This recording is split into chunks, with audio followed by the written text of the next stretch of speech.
Here on Rebel HQ, we have a diverse group of contributors covering a range of political and socially relevant stories.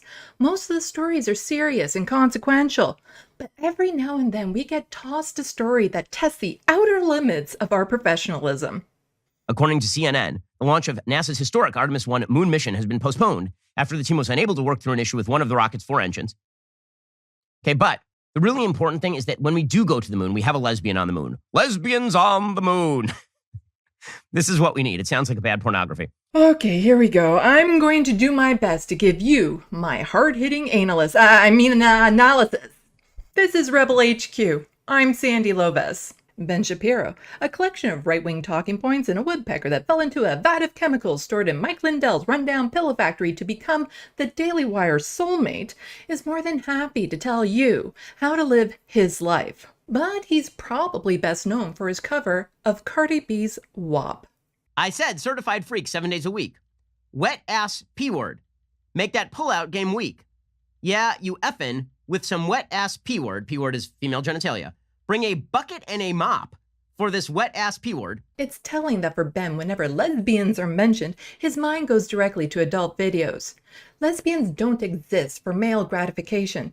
They have careers, families, friends, lives that don't turn into adult video shoots everywhere they go. Ben's concerned the Artemis program, which is a robotic and human moon exploration program, is prioritizing diversity over skills and that it makes the United States look bad. What? Why? No other country, no other civilization has ever attempted anything remotely like this because it's idiotic on its face. And yet this is precisely what is now being argued. The Artemis program, which is led by NASA, is partnered with the European Space Agency, Japan Aerospace Exploration Agency, and the Canadian Space Agency. Hey, that's me.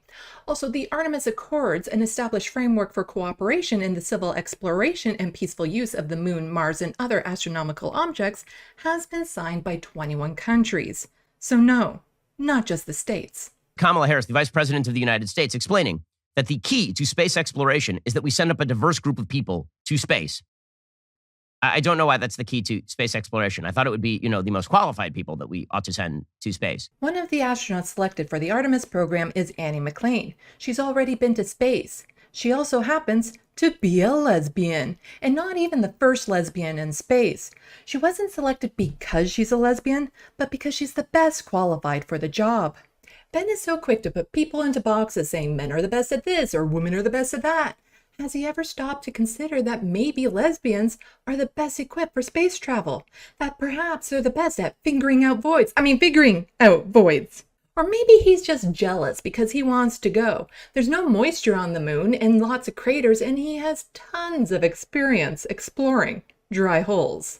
My first concern is that these women are describing a serious gynecological condition. And, I'm serious, that these women are suffering from some sort of serious, a bucket and a mop?